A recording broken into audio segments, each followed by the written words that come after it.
43 contractors ang gobyerno na ang natuklasan ng Commission on Elections na nag-donate sa kampanya ng ilang kumandidato noong eleksyon 2022. Ayon kay Comelec Chairman George Garcia sa Panayam Super Radio DZBB, nadagdagan ng siyam ang kanilang mga iniimbisigahan.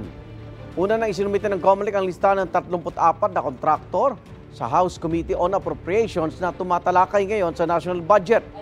Sabi ni Garcia, 7 senatorial at congressional candidates ang nakinabang sa donasyon ng 43 kumpanya.